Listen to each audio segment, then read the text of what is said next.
Oh alma cansada y turbada, sin luz en la senda andarás. Al Salvador mira y vive del mundo, la luz es su faz.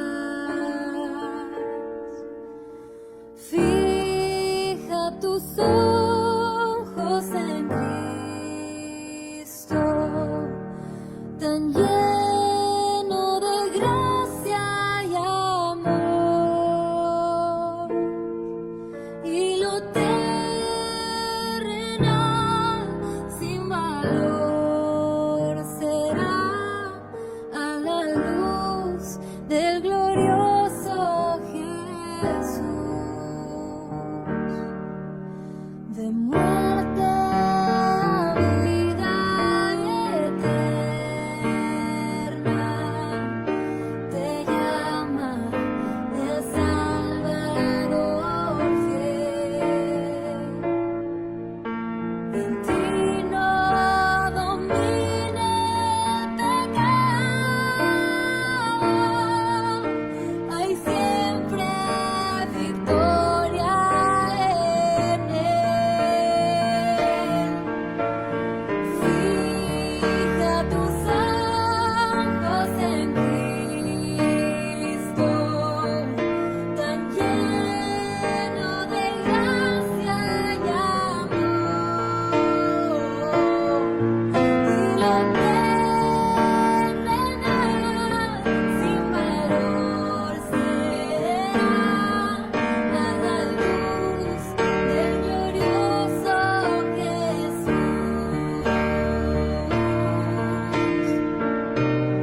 Del glorioso Jesús.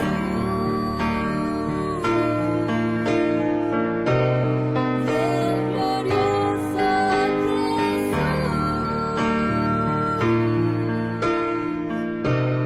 Del glorioso Jesús.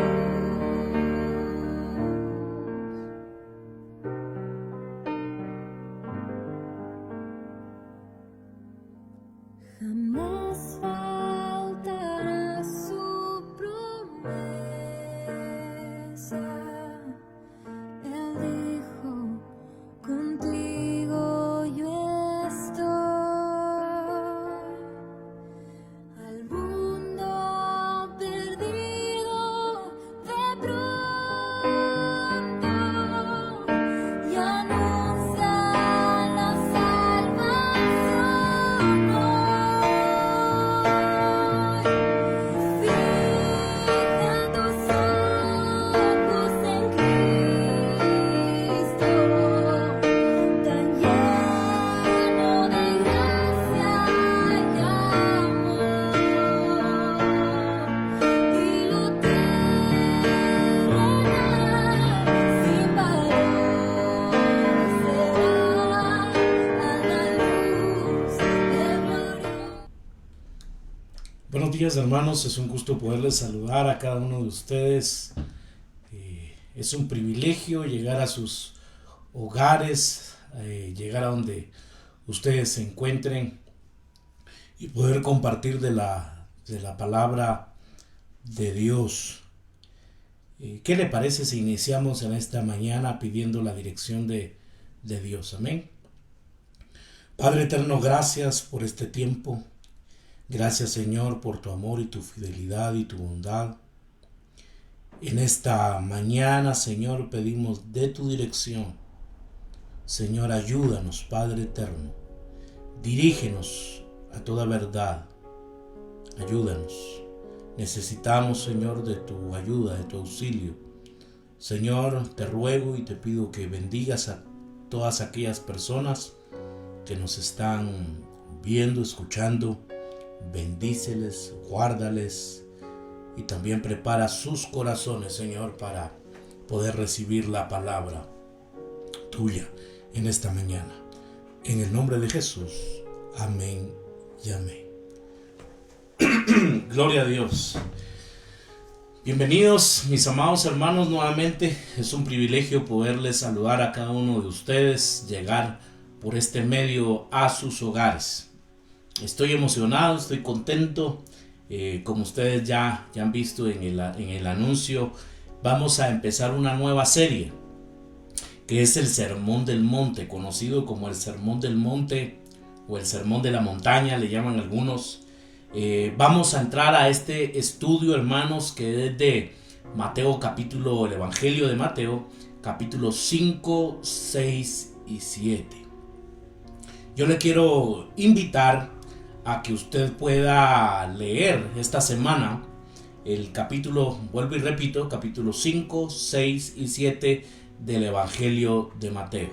Yo sé que muchos tal vez ya lo conocen, pero creo yo, mis amados hermanos, que es bueno que nuevamente lo leamos, que nuevamente reflexionemos y sobre todas las cosas, pues que podamos tratar de entender el texto para ponerlo en práctica.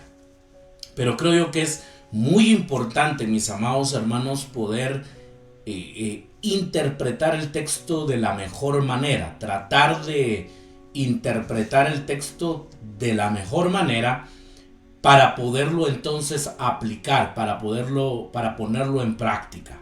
Siempre he dicho, de nada sirve decir qué mensaje el que dio el pastor, qué interesante o esto y el otro, si no ponemos en práctica la palabra de Dios. Mis amados hermanos, estamos aquí para aprender de la palabra de Dios, pero no simplemente para que se quede en nuestras mentes, ¿no? Sino que para que la podamos poner en práctica. Así que, mis amados hermanos, les hago la invitación para que puedan leer ustedes esta semana y reflexionar en estos capítulos. El canto que escuchábamos hace unos momentos dice: fija tu mirada en Cristo. Y creo yo, mis amados hermanos, que siempre tenemos que tener nuestra mirada en Jesús. Es bien importante que tengamos nuestra mirada en Él. Por supuesto que las cosas terrenales de este mundo, podríamos decir de esta manera, claro que son importantes, pero la prioridad siempre en nuestra vida tiene que ser Cristo, y creo yo que es parte del mensaje del Sermón del Monte. Así que le invito a esta mañana que se ponga su cinturón de seguridad, que nos alistemos y con alegría y con gozo pues estudiemos este maravilloso sermón de nuestro Señor Jesucristo, que podamos meditar en algunos principios, en algunas cuestiones muy importantes. Hoy solo vamos a ver la introducción. Le pido por favor de su atención, le ruego también de su paciencia para que juntos podamos aprender de este maravilloso mensaje, de este maravilloso sermón. El Sermón del Monte, hermanos, es probablemente la parte más conocida de la enseñanza de Jesús. Probablemente usted ya había escuchado eso del Sermón del Monte, del Sermón de la Montaña.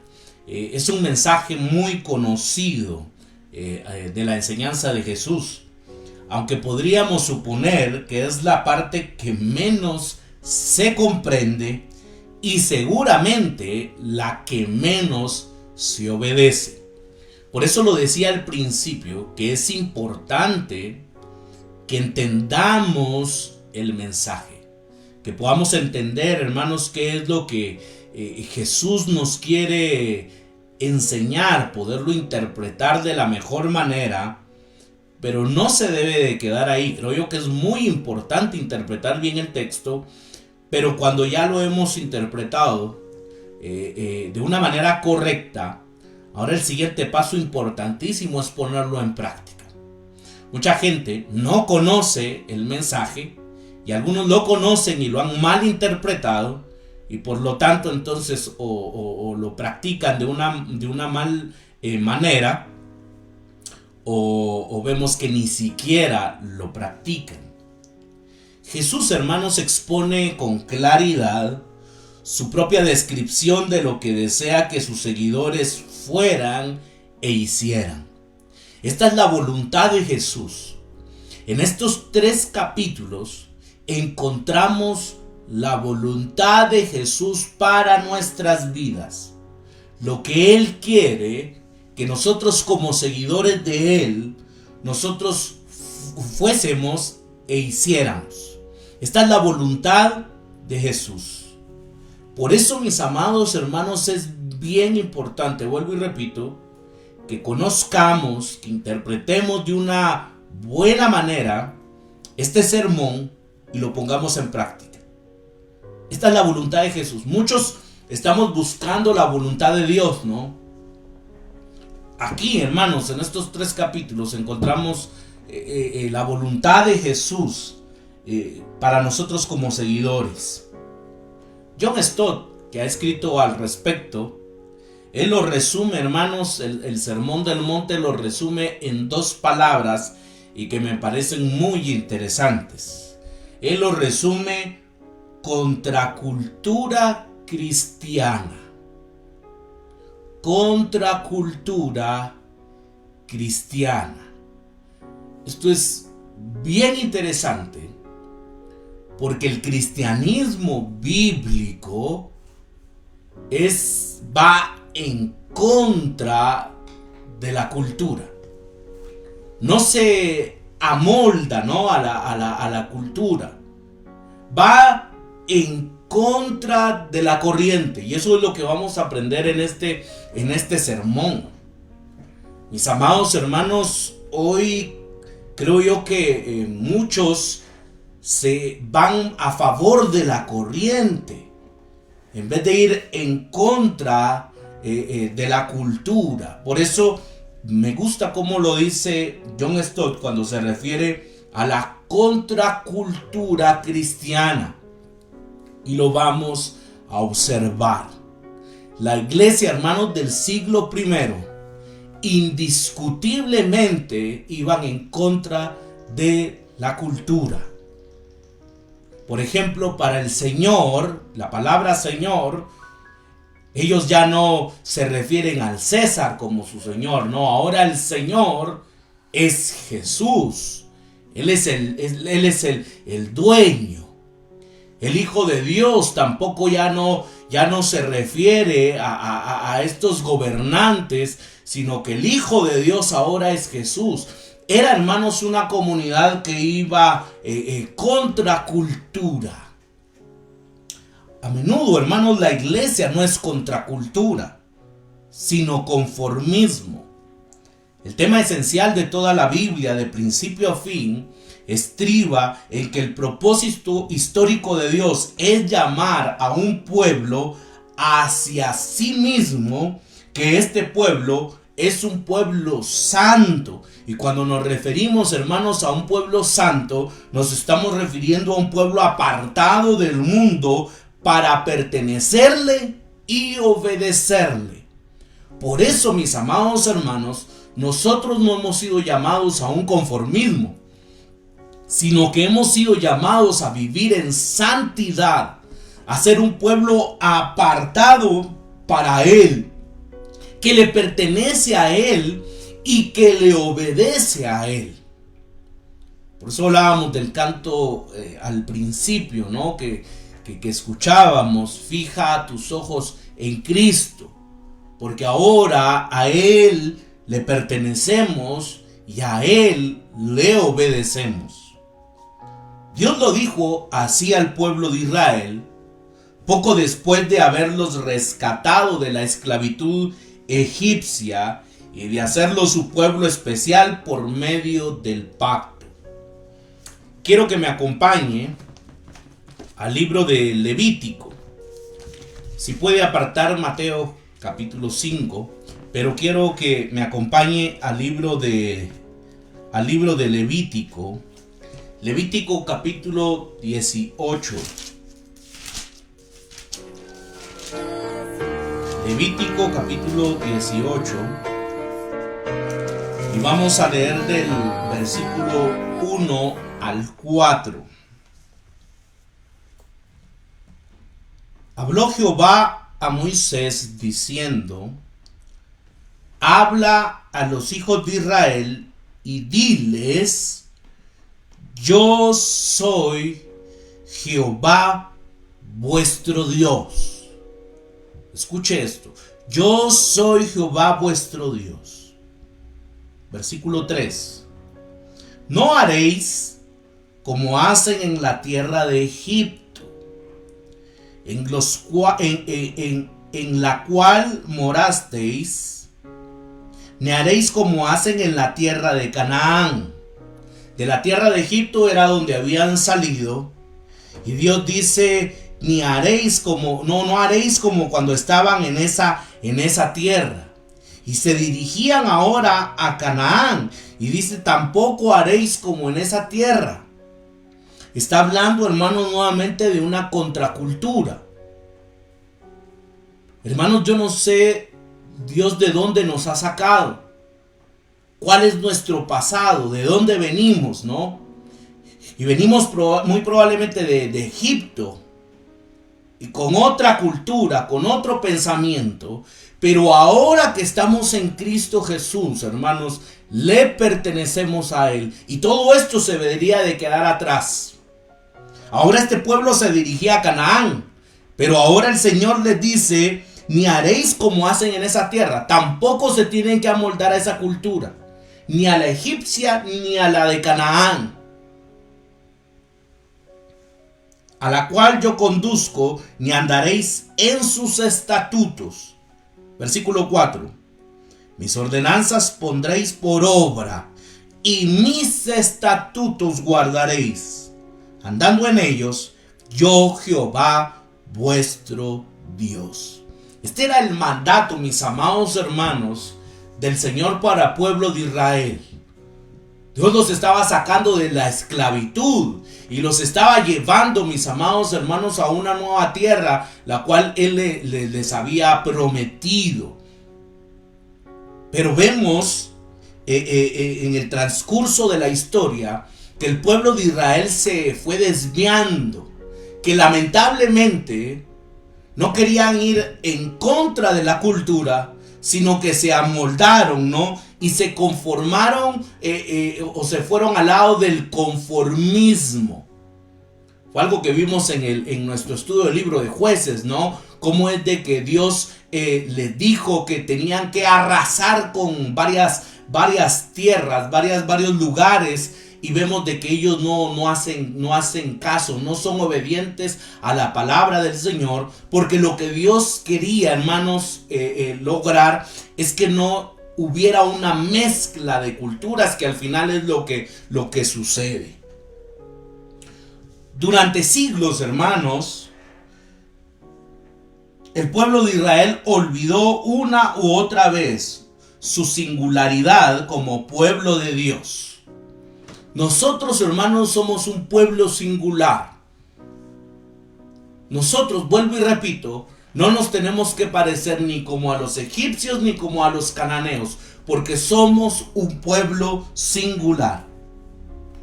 Aunque en la palabra de Balaam, hermanos, fueron, dice Balaam, un pueblo que vive apartado, que no se encuentra entre las naciones. En la práctica, hermanos, el pueblo de Israel se asimilaban continuamente a los pueblos que los rodeaban. Quiero que me acompañe al Salmo capítulo 106. Salmo capítulo 106. Versículo 35. Y dice el texto bíblico: antes se mezclaron con las naciones, escuche esto, y aprendieron sus obras. Vuelvo y repito, el pueblo de Dios tiene que ser un pueblo singular. Y vemos que este pueblo se mezcló con otras naciones. Aprendieron sus obras. Mis amados hermanos, vuelvo a repetir, que debemos de ser un pueblo contra cultura. El Evangelio de Mateo ha narrado la fase inicial del ministerio de Jesús, con brevedad, pero de una manera poderosa. Jesús anuncia su misión.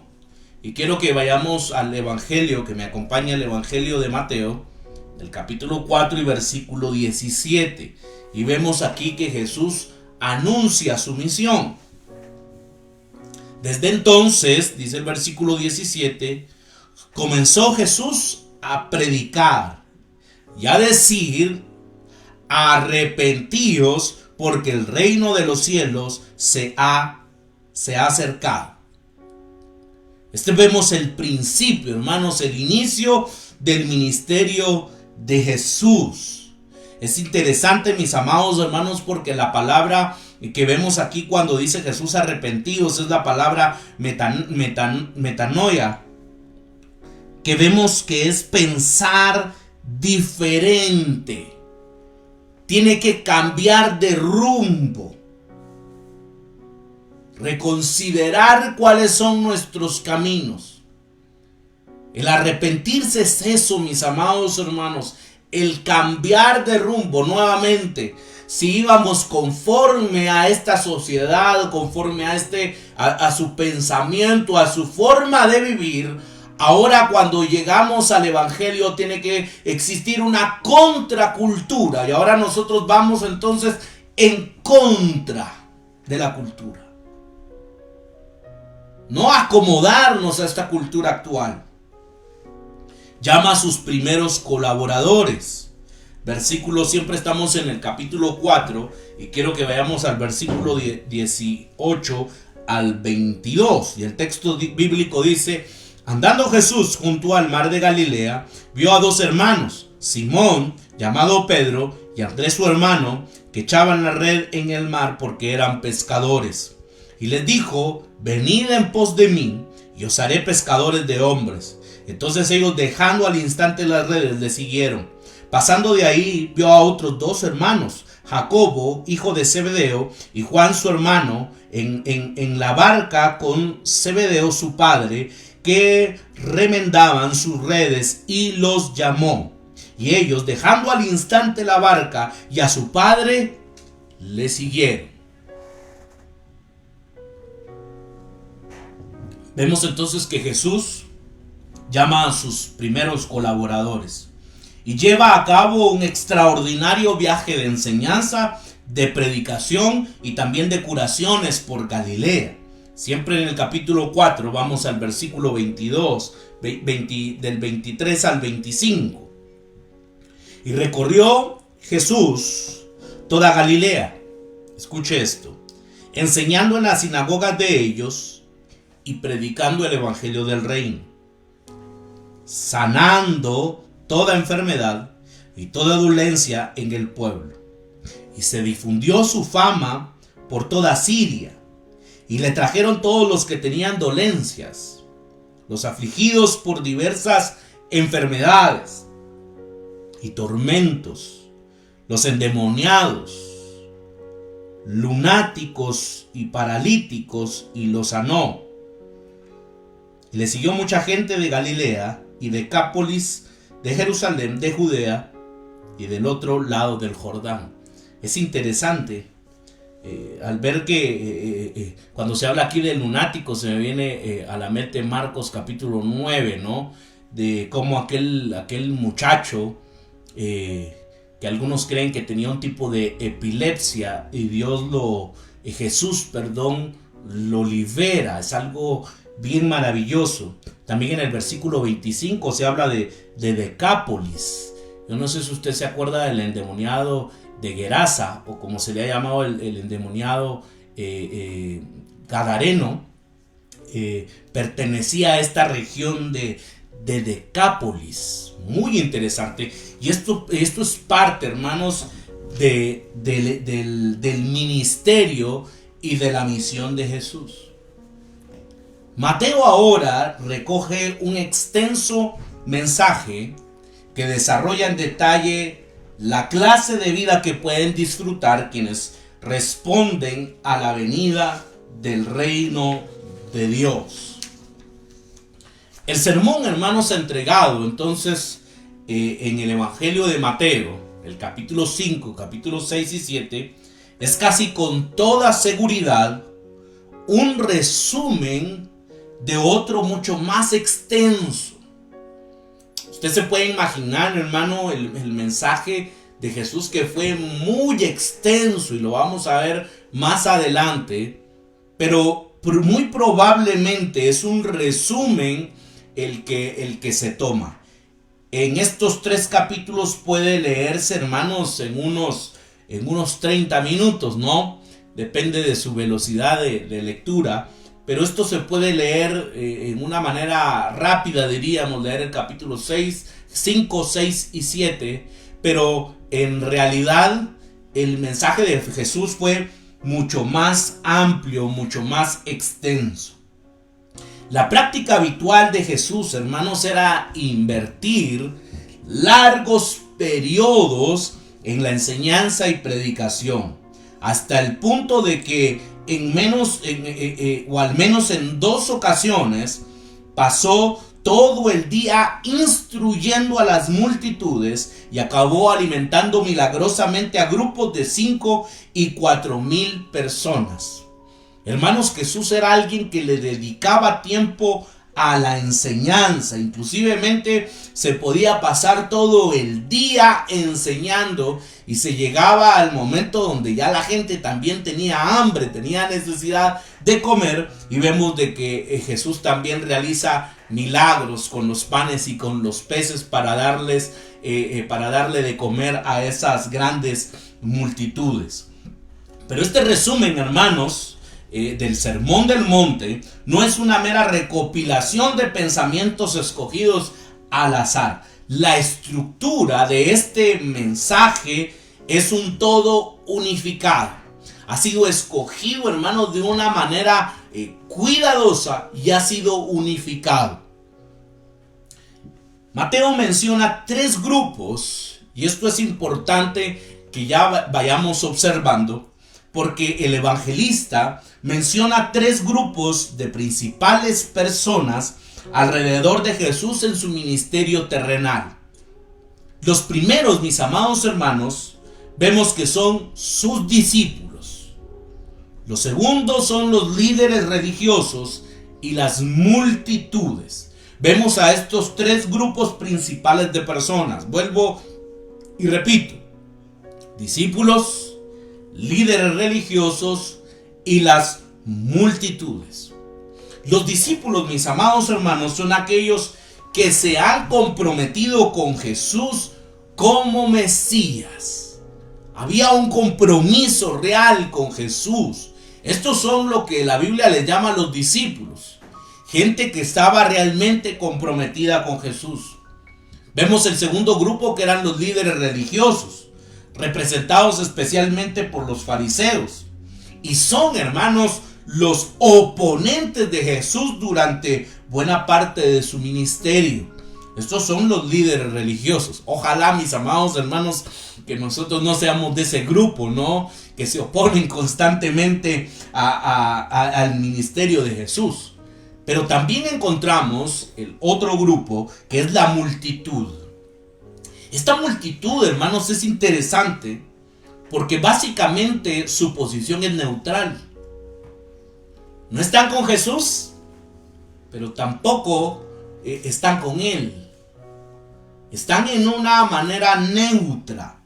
Un grupo de personas que siente curiosidad, atónitas por su enseñanza, atónitas por la enseñanza de Jesús. Mi amado hermano, esto nos debe de llevar a la reflexión. Espero que usted y que yo no seamos de la multitud. Simpatizamos con Jesús. Nos gusta su mensaje. Tenemos curiosidad. Nos sorprende el mensaje de Jesús, pero al final somos personas neutras. ¿Está comprometido usted con Jesús? ¿Está comprometido usted con su obra? Mis amados hermanos, en este tiempo de pandemia, se ha dicho que muchas personas se han enfriado, ¿no? Que muchas personas ya no quieren buscar al Señor. Probablemente siempre fueron de las multitudes. Probablemente fueron aquellas personas que sí simpatizaban con Jesús. Les llama la atención ese mensaje. Pero no fueron verdaderamente discípulos comprometidos con Jesús. Espero, mi amado hermano, de que usted y yo seamos personas comprometidas con Jesús, comprometidas con su mensaje, que tengamos un verdadero compromiso con Él. El objetivo de Jesús era hacer discípulos de la multitud. En el transcurso de su enseñanza y predicación surgen personas de la multitud que muestran su fe en el Señor y ya le llaman a Jesús Señor y se convierten así en sus discípulos creyentes. Quiero que me acompañe al Evangelio. Estamos en el Evangelio de Mateo, capítulo 5, y vamos a leer el versículo 1 y 2. Y la palabra de Dios dice: viendo la multitud, ahí se da cuenta que está la multitud, subió al monte y sentándose, vinieron a él sus discípulos, y abriendo su boca, les enseñaba. Muy importante el ministerio de enseñanza de Jesús. Vemos entonces la multitud que seguía a Jesús, que de una u otra manera, hermanos, esta multitud era, como lo dije, era neutral, no estaba comprometida con Jesús. Y ahora vemos de que uno de los objetivos de Jesús era hacer que de esta multitud salieran discípulos, gente comprometida con el mensaje de Jesús. En este punto inicial del ministerio, o de su ministerio, Jesús enseñará a los discípulos el sermón, pero mirará también a la multitud, extendiéndole una invitación a hacerse discípulos. Jesús quiere aprovechar esta oportunidad, que se encuentra mucha gente, que hay una gran multitud, y Jesús quiere aprovechar esta oportunidad para que de esta multitud puedan salir discípulos, para que de esta multitud puedan salir personas que realmente se comprometan con Él. Es bien importante, mis amados hermanos, observar y reflexionar entonces nosotros en qué grupo nos encontramos. ¿Somos de los discípulos de Jesús? ¿Somos del grupo religioso que se opone al mensaje de Jesús? ¿O somos de las multitudes que estamos en una manera neutra? Nos gusta el mensaje de Jesús. De vez en cuando escuchar un mensaje en Facebook, en YouTube, ir a la iglesia los domingos, pues qué alegre, pero nunca hay un compromiso real. Lo segundo que me gustaría, hermanos, que observáramos en esta mañana es un poco observar las interpretaciones que se han dado.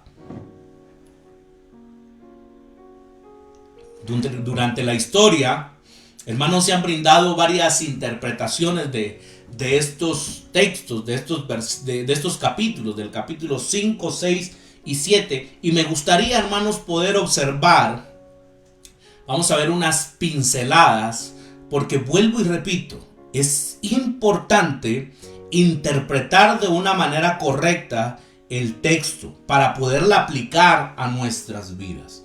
A lo largo de la historia de la iglesia, como lo decía, los expositores han dado al Sermón del Monte una serie de interpretaciones.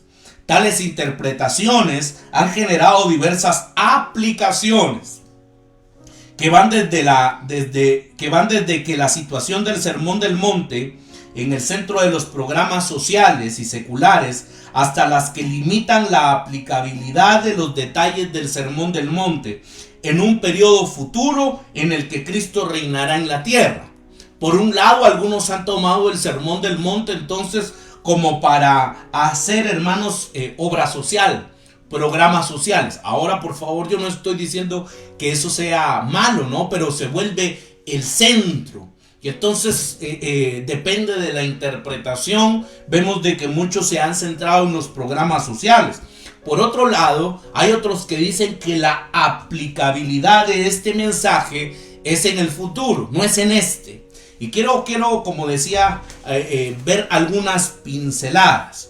Se han producido, hermanos, literalmente docenas de interpretaciones que podrían resumirse bajo los siguientes encabezados. Cuando usted vaya entonces al Evangelio de Mateo, lea el capítulo 5, capítulo 6 y capítulo 7, usted se va a poder identificar y ahora va a poder ver entonces las diferentes interpretaciones, y qué importante es conocer esto.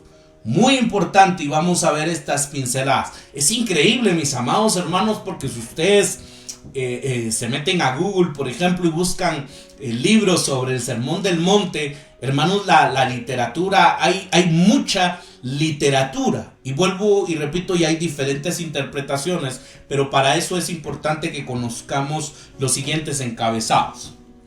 Lo primero que vamos a observar es que algunos lo ven como requisitos de entrada al reino. Algunos plantean que estos son requisitos para entrar al reino.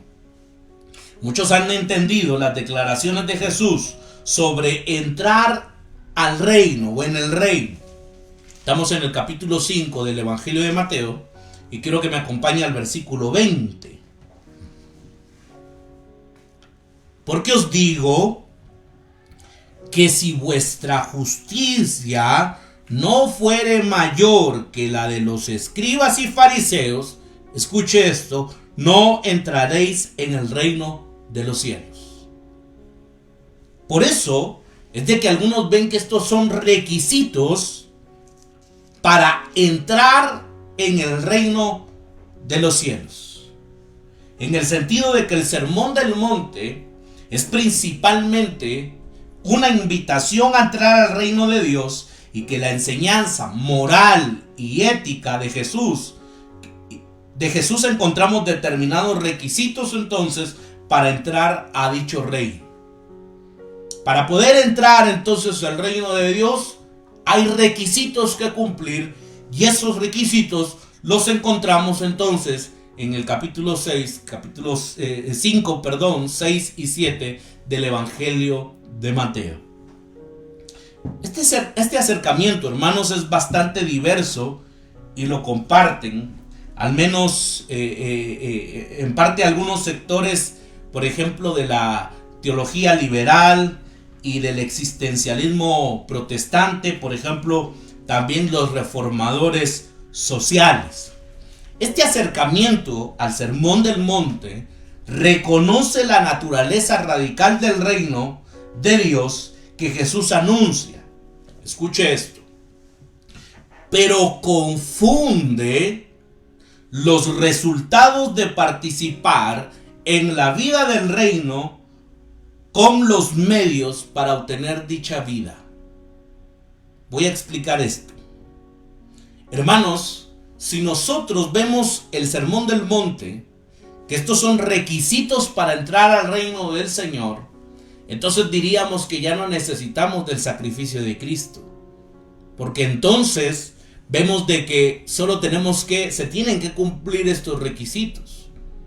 Hermanos, hoy hay organizaciones que ni siquiera son cristianas, no tienen que ver nada con el evangelio y hacen mucha obra social, y no por hacer toda esa obra social ellos se vayan a salvar.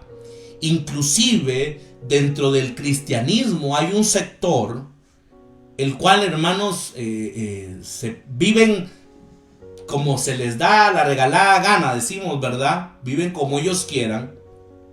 Pero, por ejemplo, cuando llega el tiempo de la ayuda social, de hacer misiones, entonces ellos hacen mucha ayuda social, porque creen que entonces por medio de estos, de cumplir ciertos requisitos, ellos van a entrar al reino de Dios. Ahora, mis amados hermanos, no hay que confundir los resultados de participar en la vida del reino con los medios para obtener dicha vida. Es importante, claro que sí, es importante la obra social. Uno de los resúmenes, hermanos, o un resumen que se podría dar en esta del Sermón del Monte sería la palabra, si lo podríamos resumir, sería en justicia. Busca primero el reino de Dios y su justicia. Esa parte a veces la olvidamos. Ahora la obra social es muy importante, ayudar a nuestro prójimo, ayudar al necesitado, al pobre. Pero hermanos, eso es un resultado de haberle entregado nuestra vida a Cristo. Solo en Él hay salvación. Jesús es el camino, la verdad, la vida. Por medio de Él nosotros somos salvos. Y como resultado de esa salvación, entonces vienen las buenas obras, que tampoco las debemos dejar por un lado. Lo segundo, hermanos, que algunos proponen, y esto es muy interesante, porque algunos observaban que es un ideal imposible, que este mensaje no se puede cumplir en este tiempo. Es imposible, decían ellos. Y entre estas personas, hermanos, que tenían este tipo de pensamiento, es muy interesante porque encontramos a Martín Lutero. Reconoció que el Sermón del Monte no puede ser una expresión de los medios para entrar en el reino de Dios. Y él dice, de ninguna manera. Estos no pueden ser requisitos para poder entrar al reino de Dios. Recuérdense que él hablaba mucho sobre la justificación por la fe. Entonces él no veía en su interpretación y decir, no, estos no pueden ser requisitos para entrar al reino de Dios. Porque es imposible, planteaba él, que los seres humanos, aparte de la gracia de Dios, cumplan rigurosamente estas demandas. Ahora él plantea y dice, la salvación realmente es por la gracia de Dios y nadie puede cumplir a cabalidad, y que en parte tiene razón, no puede cumplir a cabalidad rigurosas demandas.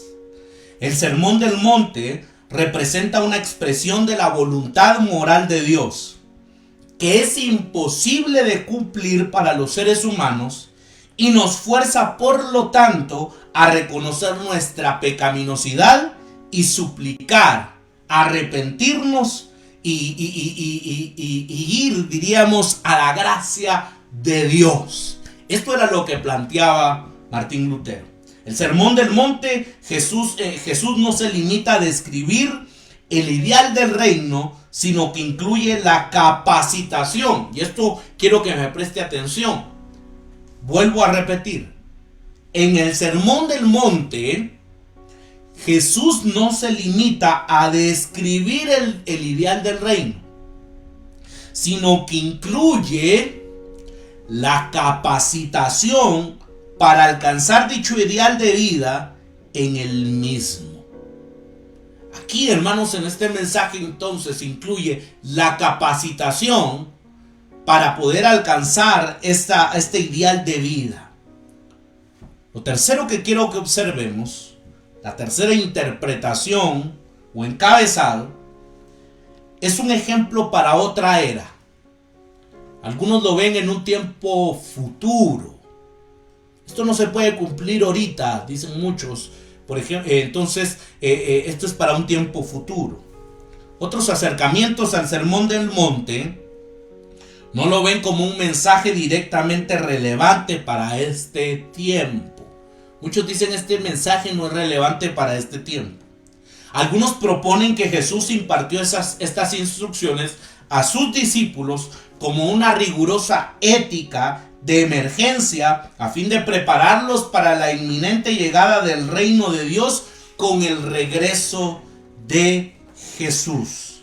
Esto es bien interesante, mis amados hermanos, y aquí también hay un tema de escatología que tiene que ver la escatología con los tiempos futuros, ¿no? Ver que cómo se observa el tiempo futuro.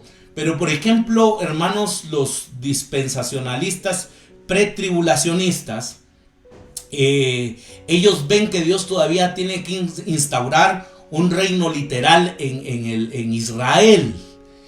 Y ellos plantean, algunos, no todos, pero algunos plantean que el cumplimiento, hermanos, del Sermón del Monte se va a dar en el milenio. En un milenio literal, ¿no? Para los que creen en un milenio literal, Jesús vendrá, reinará, y entonces se llevará a cabo el Sermón del Monte. Es para un tiempo futuro, es lo que han planteado algunos. Por ejemplo, ahí va Scofield, ¿no? Scofield es muy conocido por la Biblia de estudio que él sacó. Lo cuarto, hermanos, es un elitismo optativo. Es para ciertas personas. Es para una élite. Otros sugieren que el Sermón del Monte se impartió a un grupo selecto, a un grupo de creyentes altamente comprometidos que buscaban un grado más elevado de vida ética y moral. Este punto de vista lo sugirió el teólogo medieval Tomás de Aquino, quien afirmaba que existían dos niveles. Tomás de Aquino, hermanos, plantea entonces que en el cristianismo, diríamos, existen dos niveles. El primero de ellos era para los cristianos de a pie, mientras que el nivel más elevado era para quienes buscaban un grado más alto de justicia. Especialmente, y es interesante porque hoy muchas veces se piensa de esta manera, especialmente el clero o varias órdenes sacerdotales o monásticas. Y no es cierto que muchas veces pensamos así y decimos no, realmente este nivel espiritual o el nivel de ética, el nivel de justicia, pues es para los líderes de la iglesia, es para los pastores, para los músicos, para los diáconos, para los servidores. Pero una persona de a pie, ¿no? Nosotros no estamos tan comprometidos. Alguien podría decir, nosotros somos de este primer grupo de cristianos. Algunos sugieren hoy que las multitudes representan a los creyentes normales. Y se ha interpretado también de esta manera. Yo he escuchado muchos mensajes donde se interpreta que las multitudes son los creyentes normales, mientras que los discípulos son aquellos que mantienen un compromiso más elevado con su formación espiritual o se han preparado para ser dirigentes de la iglesia. El que se quiere, entonces, decimos muchas veces, inclusive dentro de la iglesia, ¿no? El que se quiere realmente comprometer con Jesús se tiene que discipular. El que quiere servir en la iglesia, entonces se tiene que discipular porque va a otro nivel, ¿no? No es como los del pueblo, no son como las multitudes, ¿no? Estos van a otro nivel. Muchas veces, hermanos, cuando escuchamos estos mensajes creemos de que es algo nuevo, ¿no? Que es una interpretación nueva y uno lo escucha con los pastores y uno dice, wow, esta interpretación es nueva. Y vemos, hermanos, que esto viene desde la era medieval con Tomás de Aquino, no es nada nuevo, ya lo han propuesto algunos teólogos. Se tiene que reconocer, hermanos, que el Sermón del Monte es un elevado modelo de vida ética y moral, indiscutiblemente. Y como diría alguien, hermanos, un autor, lo voy a parafrasear, él dice, me siento como una pulga acercándome a una luz, ¿no? Yo no sé si a usted le pasa que se siente más chiquito, se ven más las imperfecciones, y a eso nos lleva, hermanos, el Sermón del Monte, a ver realmente nuestra incapacidad, porque vemos de que el modelo de ética, de vida de ética y moral es bien elevado. Tenemos que reconocerlo. Sin embargo, y creo yo que esto es importante resaltarlo, no se dirige a un reducido o grupo selecto, como lo planteaba Tomás de Aquino. Pienso, hermanos, y creo que no se dirige a un grupo reducido o a un grupo selecto, sino que es más bien, escuche esto, el supremo llamamiento de todos los creyentes. Todo aquel que se dice ser cristiano, todo aquel que se dice ser seguidor de Cristo, que sigue a Cristo, que ama a Cristo, este es el supremo llamamiento, el Sermón del Monte. No hay dos grupos. No está el grupo de la élite y los del pueblo, los del común. O se es creyente o no se es creyente. O se está comprometido con Jesús o no se está comprometido con Jesús. No nos podemos, hermanos, encontrar en neutro. O estamos comprometidos, vuelvo y repito, con Jesús o no lo estamos. La distinción, hermanos, aquí que observamos en el Sermón del Monte es más bien entre creyentes y no creyentes. Vuelvo y repito, la multitud simpatizaba con Jesús. Tenían curiosidad por escuchar el mensaje de Jesús. Les llamaba la atención el mensaje de Jesús, mas no estaban comprometidos con él. Porque aquí, mis amados hermanos, solo encontramos dos grupos: los creyentes y los no creyentes. Es decir, los discípulos son aquellos que se han comprometido con Jesús como Salvador, mientras que las personas que forman las multitudes tienen un interés, pero todavía no han tomado la decisión de creer en Él para vida eterna. Estas multitudes todavía están pensando si se comprometen con Jesús o no. Nos hacemos discípulos, hermanos. Escuche bien esto, mi amado hermano, porque creo yo que es importante que lo entendamos. Nos hacemos discípulos, hermanos, en la conversión. Cuando usted decide, hermano, cuando usted levantó su mano, cuando usted se acercó al púlpito, usted le entregó su vida a Jesús y usted le dijo: yo te sigo, Señor, yo te entrego mi vida. Desde ese momento usted se convierte en un discípulo de Jesús. Usted entonces está adquiriendo un compromiso. Usted se compromete a seguirle a Él, a obedecerle, a seguir sus enseñanzas. Volvemos al pasaje de Levítico. Dile al pueblo de Israel que yo soy Jehová, yo soy su Señor.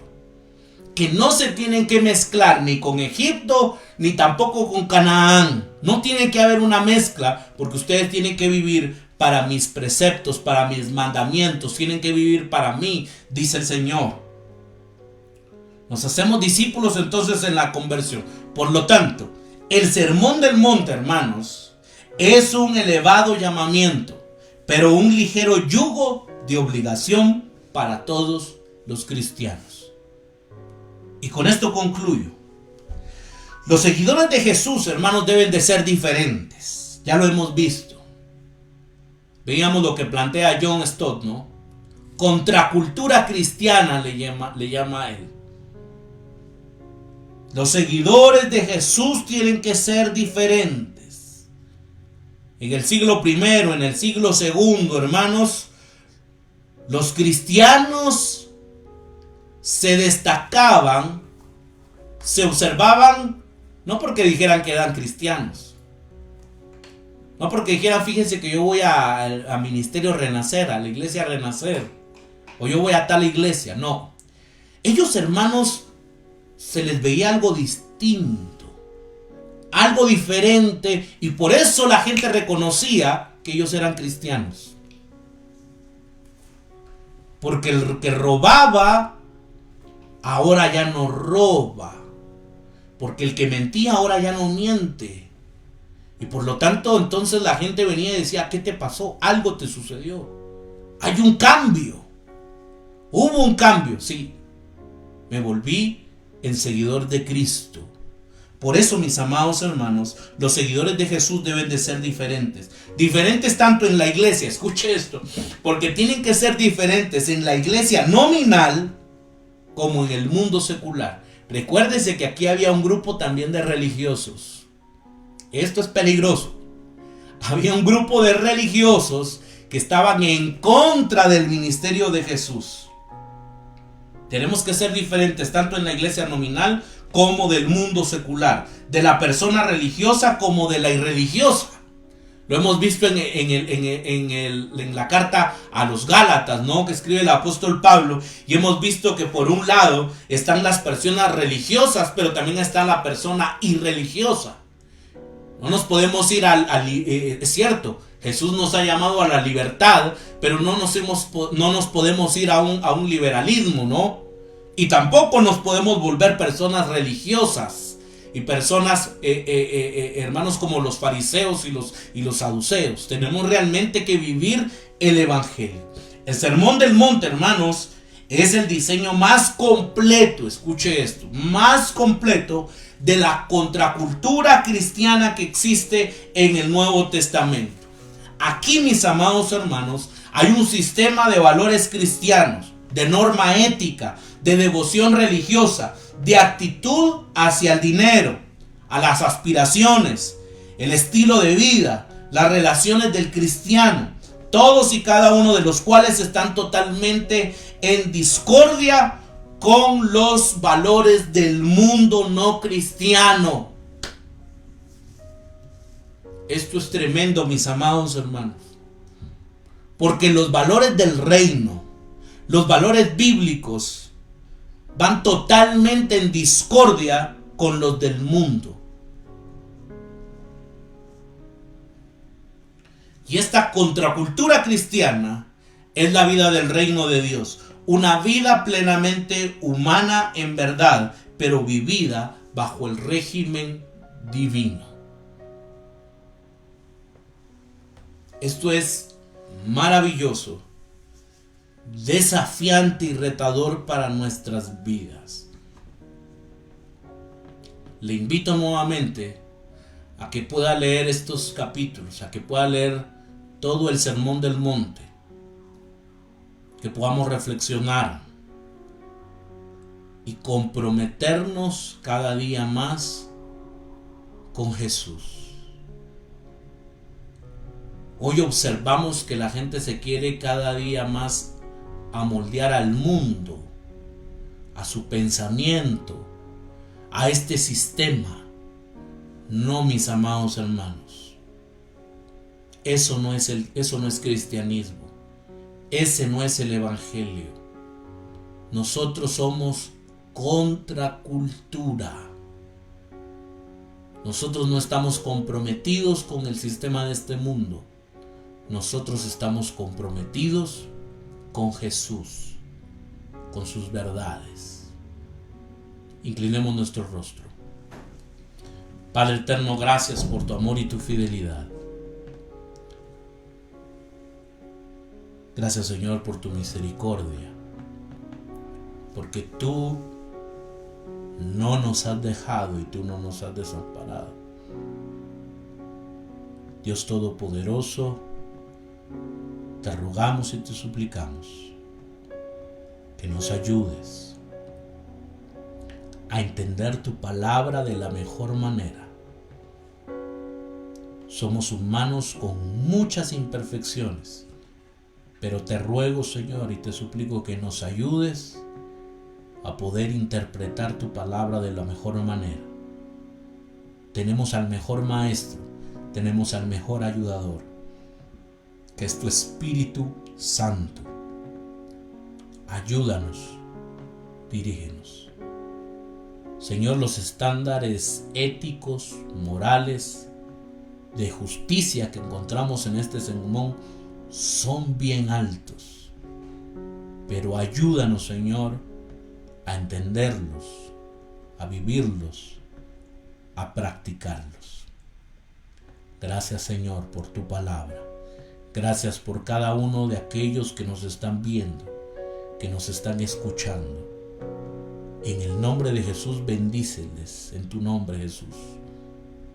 Bendíceles, llénales de tus ricas y abundantes bendiciones. Tú conoces sus luchas, tú conoces sus batallas, Señor, pero tú estás con ellos. Glorifícate, Señor, glorifica tu nombre en cada una de nuestras vidas. en el nombre de Jesús. Amén y amén. Qué bendición, mis amados hermanos. Les mandamos un cordial saludo a todos aquellos que nos están viendo, escuchando en este momento. Mi esposa les manda también un cordial saludo. Que Dios les bendiga. Les esperamos, hermanos, el miércoles. Seguimos con nuestro estudio del libro de Gálatas. Les esperamos a las 8 de la noche el miércoles para seguirnos edificando con la palabra del Señor. Por favor, nos puede encontrar, síganos en Facebook, nos encuentra como Ministerio Renacer. También en nuestro canal de YouTube nos puede encontrar como Ministerio Renacer Guatemala, y en Instagram también nos encuentra como Ministerio Renacer Guatemala. Es una bendición poderles saludar. Les esperamos, mis amados hermanos. Sigamos con este estudio maravilloso, sigamos meditando en la palabra del Señor. Que Dios les bendiga y que Dios les guarde. Lleno de gracia y amor, ya lo terrenal no vale más a la luz del glorioso